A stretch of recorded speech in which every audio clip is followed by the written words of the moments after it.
galaxy had long agreed on one quiet truth. Survival was a temporary condition.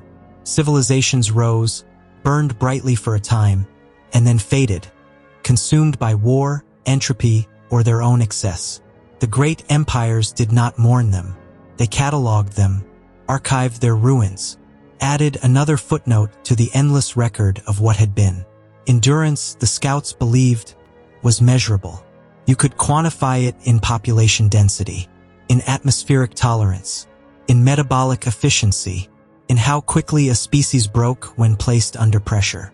And by every known metric, humanity should have shattered long ago. The first alien scouts arrived at the edge of soul space without ceremony. They did not announce themselves. They did not cloak. There was no need. They were the Ketheri observers, an ancient species tasked not with conquest, but evaluation. Where empires conquered with fleets, the Ketheri conquered with certainty. Their reports decided which worlds were worth annexation, which were useful as labor pools, and which were simply allowed to disappear. The Ketheri had watched 1,000 species die. They had learned not to feel anything about it. From their vessel, Earth looked fragile. A thin blue membrane clinging to rock and water. A biosphere stretched to its limit. Cities clustered like infections along coastlines and fault lines. Political borders slicing the surface into unstable segments. The lead observer, Threxel, reviewed the data with mild disinterest. Atmosphere unstable, he said. Climate volatility increasing. Population stress indicators severe. Another observer added, species demonstrates high aggression toward itself. Threxel tilted his cranial crest in faint amusement. They are already at war, he said. They simply haven't admitted it yet. The Ketheri specialized in endurance assessment. They did not ask how advanced a species was. They asked how long it could suffer before it stopped trying. And humanity's record was confusing. Plagues that should have ended them survived. Wars that should have broken them endured. Famines, collapses, disasters, again and again endured. But endurance without efficiency was meaningless. That was the Ketheri doctrine. Survival required optimization. Humans were inefficient, emotionally driven, resource wasteful, attached to the weak. Threxel reviewed footage of humans carrying injured comrades under fire, of food being rationed equally instead of allocated to the strongest. An evolutionary flaw, he concluded. The scouts initiated Phase 1 pressure testing. Nothing overt, just strain. A slight alteration of solar output, barely noticeable. Enough to exacerbate heat waves. Enough to stress agriculture. Orbital interference with magnetic fields, subtle, causing power fluctuations. Communication errors. Weather manipulation was unnecessary. Humanity was already doing the work themselves. The effects were immediate. Crop yields fell. Power grids failed. Storms intensified. Supply chains frayed. The Ketheri watched from above as humans argued. Governments blamed one another. News cycles screamed. Markets panicked. Collapse trajectory confirmed, an observer said. Threxel nodded. Time frame? Years, perhaps decades. Threxel considered that too slow. Increase pressure. The second phase targeted infrastructure. Satellites malfunctioned. Navigation errors multiplied. Autonomous systems failed in ways engineers could not explain. Still, humanity adapted. They switched to manual controls. They reverted to analog backups. They trained people instead of systems. Threxel frowned. They are compensating. Yes, another observer replied, but inefficiently. Casualties rising. Human hospitals overflowed. Emergency shelters filled. Migration surged. And yet, they continue, the observer said, confusion creeping into his tone. Of course they do, Threxel replied. Endurance is reflex, not wisdom. Then came the disasters. An earthquake struck a megacity already weakened by infrastructure strain. Millions displaced. Tens of thousands dead. The Ketheri recorded the event dispassionately. Species morale degradation expected. But what followed unsettled them. Humans did not descend into chaos. They converged. Strangers dug through rubble together. Doctors worked until they collapsed. People who had lost everything shared what little remained. Threxel watched a human pull another from debris, hands bleeding, face streaked with dust and tears. "Why?" he asked aloud. The answer did not come from the data. The Ketheri increased pressure again. A manufactured pandemic, engineered to test immune response and social cohesion. It spread quickly. The Ketheri expected panic. They got sacrifice. Humans isolated themselves voluntarily. Healers entered infected zones knowing they might not return. Scientists worked without rest. Deaths mounted. So did recoveries. "They are slowing the spread," an observer said. "They are choosing collective survival over individual advantage," another added. Threxel's crest tightened. "That is not optimal behavior." "No," the observer agreed. "But it is effective." Years passed. Humanity should have collapsed. Instead, it bent. Every metric predicted extinction. Reality refused to comply. The Ketheri databases began filling with annotations. Anomaly, unexpected resilience. Behavior contradicts survival models. Threxel reviewed the latest projections in silence. "How many remain?" he asked. "Fewer than before," the observer replied. "But those who remain are hardened."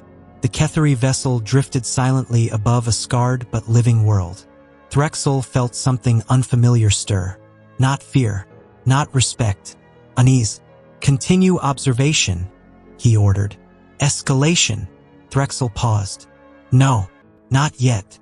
He watched a group of humans rebuilding a bridge by hand, laughing despite exhaustion. "They are not strong," he said slowly. "They are not efficient."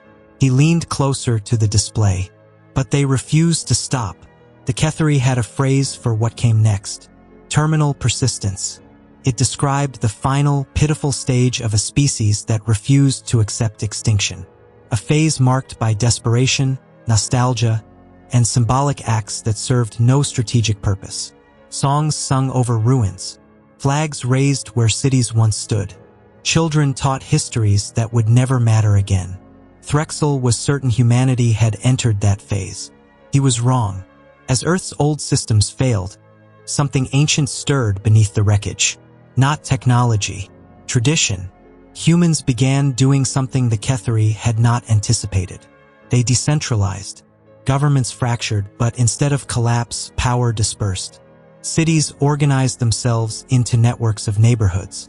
Supply lines shortened. Authority became local, adaptive, human. No single command structure to break. No capital to destroy.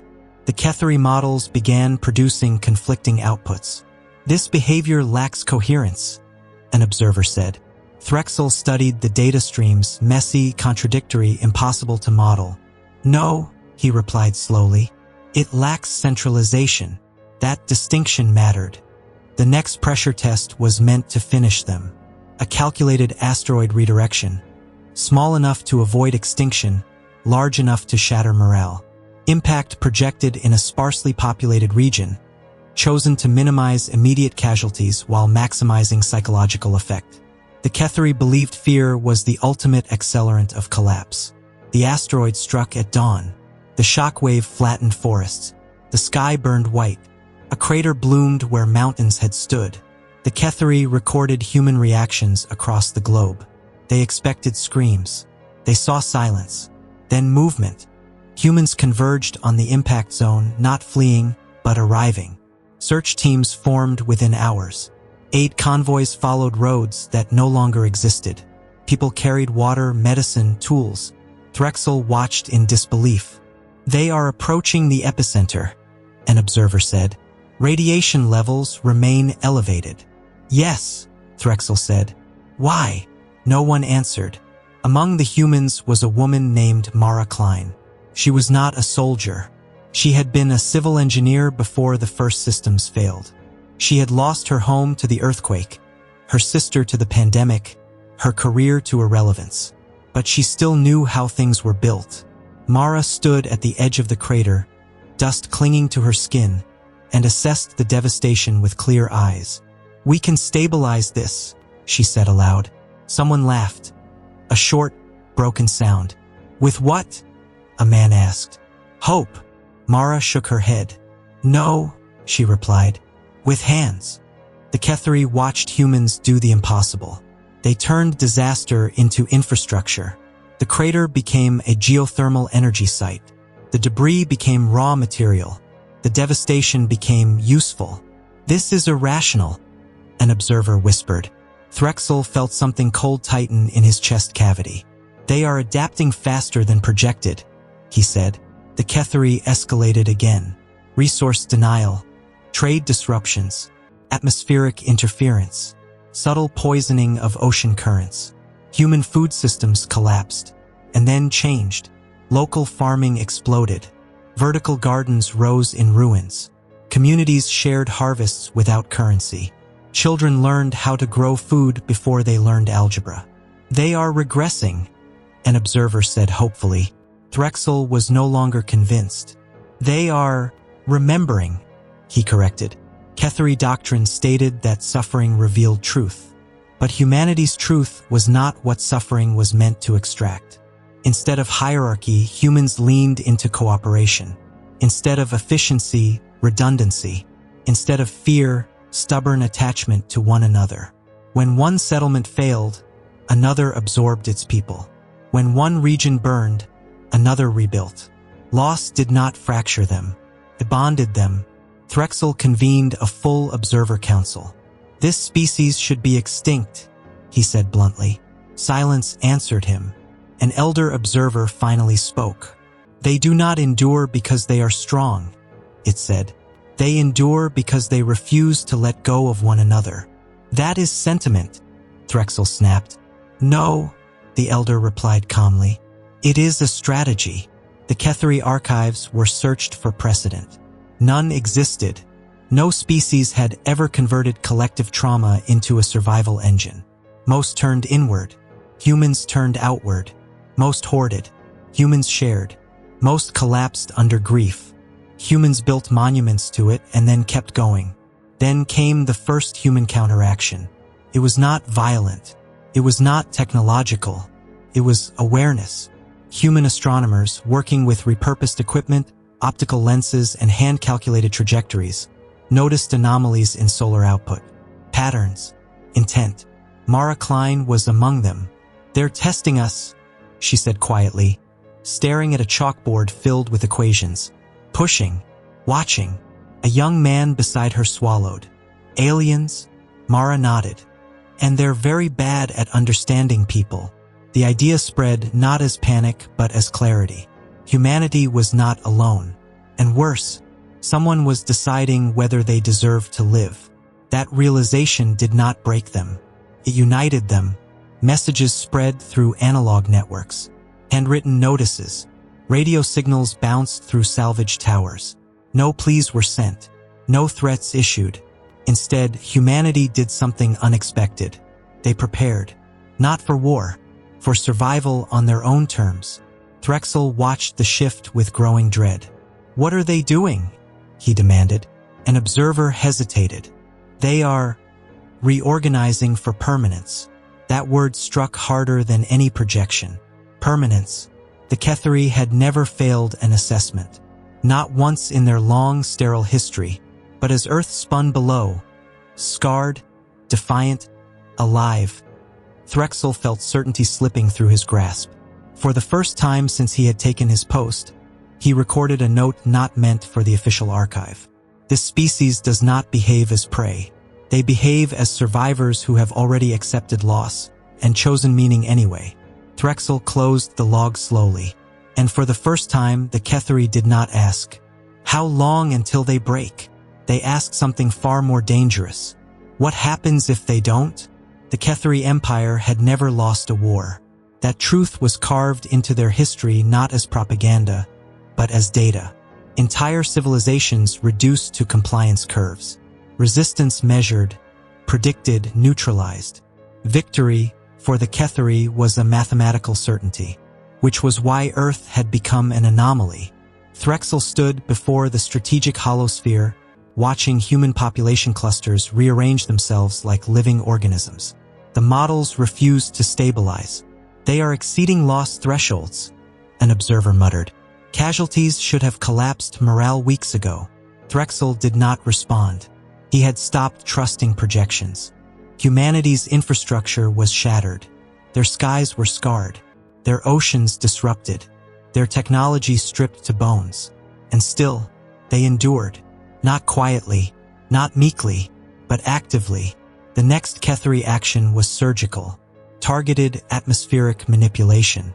Localized climate destabilization designed to force migration, fracture cooperation, and ignite conflict over remaining resources. It was elegant. It was cruel. It should have worked. Storms swallowed coastlines. Droughts strangled farmland. Winds tore roofs from homes that had already been rebuilt once before. Human suffering spiked.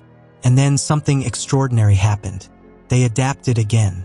Communities uprooted themselves with practiced efficiency. Entire towns moved inland together. Families shared shelters. Engineers redesigned housing for extremes that should not exist. Children learned evacuation drills like games. Old people taught weather patterns from memory. Threxel watched a human broadcast, grainy, hand-recorded. A man stood waist-deep in floodwater, laughing softly as he lifted a child onto his shoulders. "We'll dry out," the man said. "We always do." Threxel felt something tighten behind his eyes. The Ketheri believed endurance was a finite resource. Pain accumulated. Loss compounded. Eventually, something gave. But humans did not endure by ignoring pain. They absorbed it. They made room for it. Grief became shared currency. Trauma became common language. And because of that, no one carried it alone. Threxel convened the council again. "This species has exceeded all collapse parameters," he said. "We must reassess classification." A younger observer bristled. "They are still technologically inferior, still bound to a single system, still incapable of interstellar threat." Threxel turned slowly. "You mistake endurance for impotence." Silence followed. The truth was unsettling. Humanity was not becoming stronger in ways the Ketheri recognized. They were becoming harder to erase. Every human who fell left behind stories, lessons, resolve. Death did not subtract from them. It multiplied them. Then came the first human act the Ketheri could not dismiss. A signal, not a broadcast. A probe. Primitive by Ketheri standards, chemical propulsion, crude shielding, no stealth. It should never have reached the upper layers of space. But it did. Threxel watched as the object drifted into the sensor envelope. "What is its payload?" an observer asked. Threxel leaned closer. "It carries nothing," he said, then frowned. "No," he corrected. "It carries time." The probe transmitted continuously. No encryption, no compression, just sound and image. Human voices, human laughter, stories told by candlelight, children reading books aloud, music played on broken instruments, recordings of births, of funerals, of rebuilding, of hands lifting rubble, of people standing back up. "This is inefficient," an observer scoffed. Threxel said nothing. He could not stop watching. One recording showed a young woman speaking directly to the camera.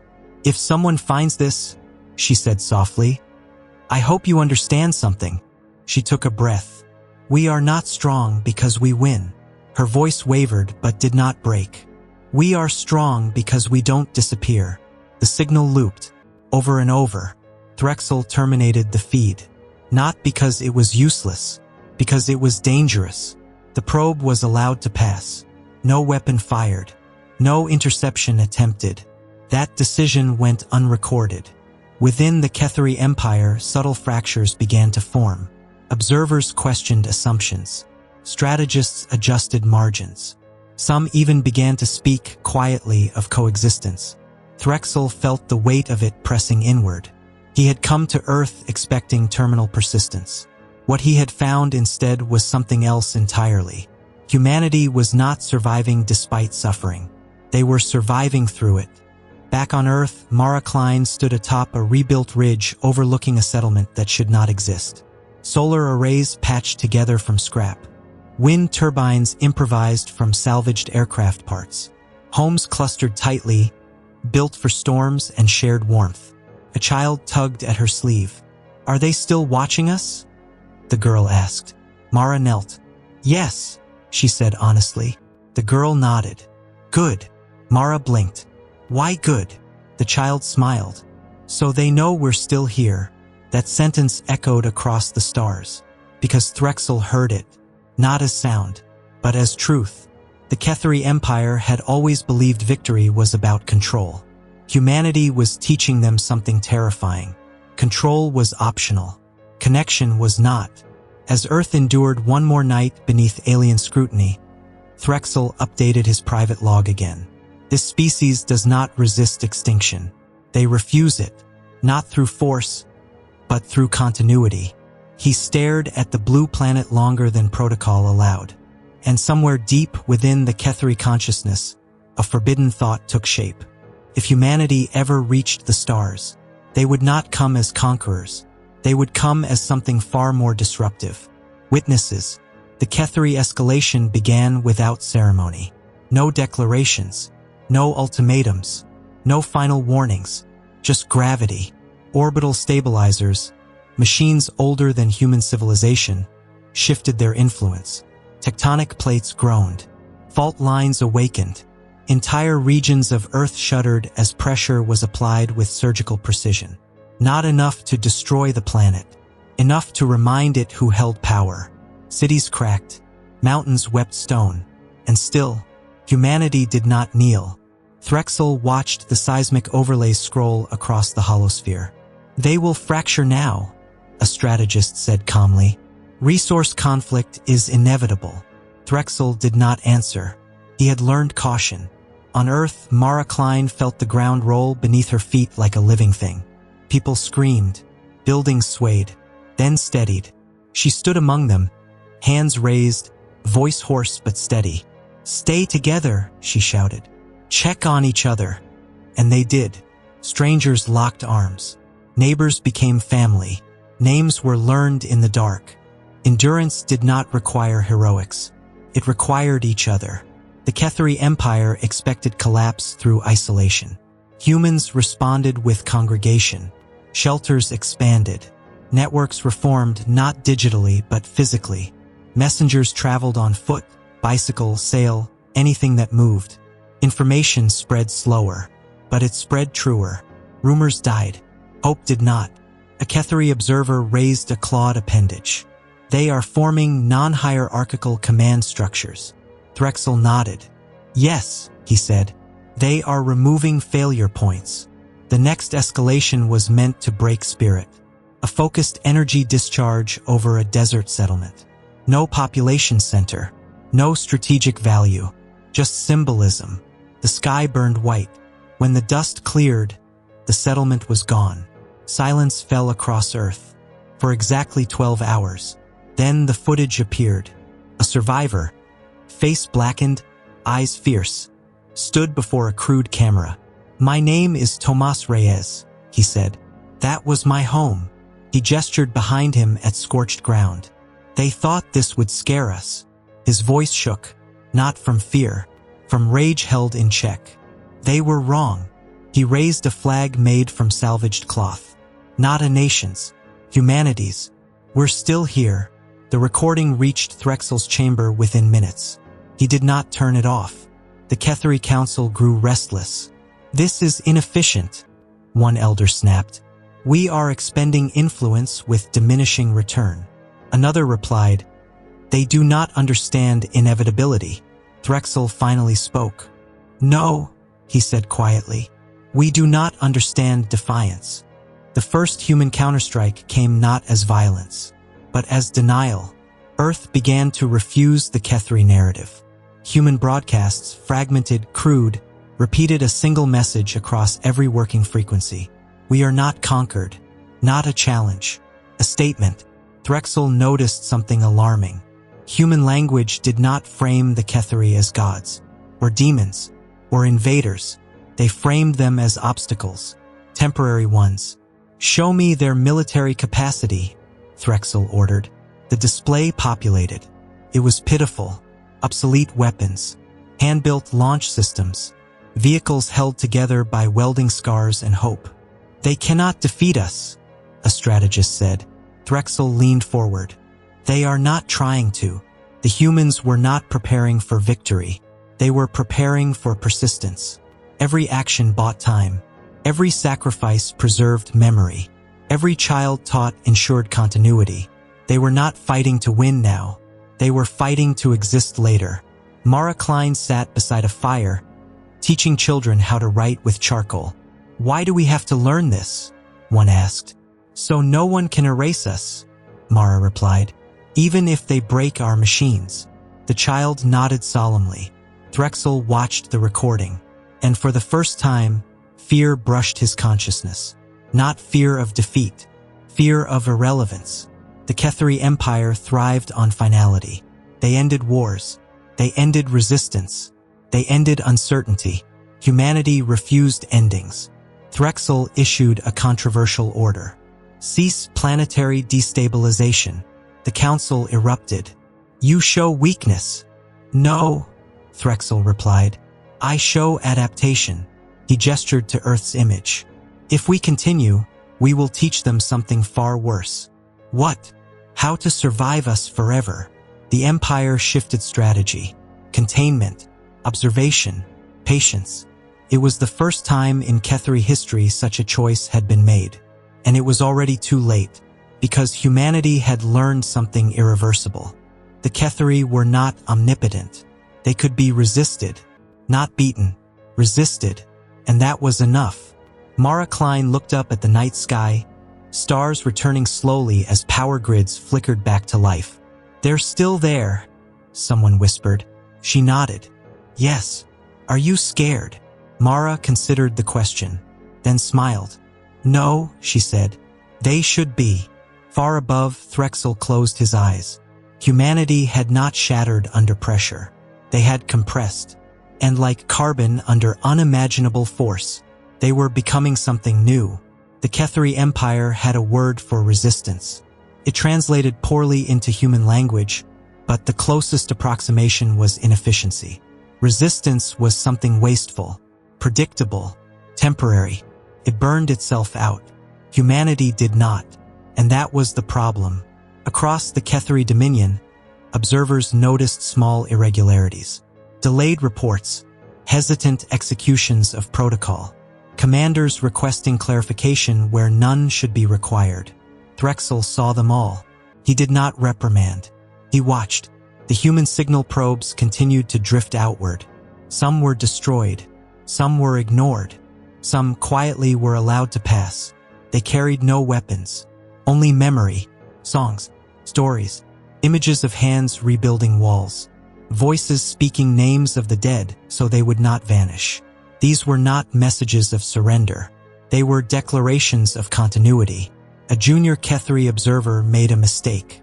She played one of the human recordings aloud in a shared analysis chamber. A child's voice filled the room. "Mom says even if they take everything," the child said, "we can still be us." The chamber went silent. The observer froze. I did not mean." Threxel raised a limb. "Leave it," he said. No one spoke for a long time. The Ketheri had conquered thousands of cultures. They had cataloged belief systems, mapped mythologies, archived extinct languages. But never before had a species transmitted identity as a weapon. Not pride, not dominance, identity. On Earth, humanity paid dearly for every day they held on. The death toll rose. Resources dwindled.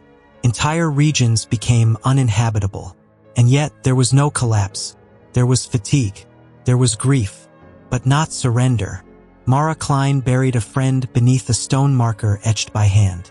No name, just a sentence. "Still here." She pressed her forehead to the stone and breathed, then stood. There was work to do. The Ketheri attempted one final pressure tactic. Isolation. They severed Earth from nearby space entirely. No probes in, no signals out. A silence meant to suffocate. It worked on paper. Weeks passed. Earth received nothing. No threats. No observation. No sign of alien presence. The stars became quiet again. For the first time since first contact, humanity was alone. Fear spread. Then something else replaced it. Resolve. If they're gone, someone said, we rebuild. And if they're not, then we rebuild anyway. Humanity had crossed a threshold. They no longer needed an enemy to define themselves. Threxel watched Earth without interfering. Against council objection. Against doctrine. Against everything the Empire stood for. He watched cities rise from rubble. Schools reopen in basements. Music return to streets without power. Children born under broken skies, named after lost stars. The Empire called it stubbornness. Threxel knew better. It was meaning. Then came the fracture. A Ketheri world, designated K319, refused a routine compliance order. No rebellion. No violence. Just refusal. Their governor cited humanity. They demonstrated endurance without inevitability. The report read, we request reevaluation of Dominion doctrine. The council erupted. This was impossible. Contagion was not supposed to spread upward. More followed. Subjugated species questioned timelines. Client worlds delayed tribute. Observers began asking why annihilation was always the answer. Threxel felt the Empire trembling. Not from force, but from doubt. You allowed this, an elder accused him. Yes, Threxel replied calmly. And you would undo centuries of certainty for a primitive species? Threxel projected a single human image into the chamber. A child holding a broken flag. A city rebuilding itself by hand. A nurse smiling through exhaustion. They are not primitive, he said. They are persistent. The elder hissed. Persistence ends. Threxel met his gaze. Empires end too. Silence fell. Threxel made his choice. He ordered a direct envoy mission. Not conquest. Not diplomacy as dominance. Understanding. When the envoy ship set course for Sol 3, it carried no weapons. Only Threxel. And questions. Earth detected the vessel days before arrival. Panic surged. Then caution. Then curiosity. Human leaders did not assemble armies.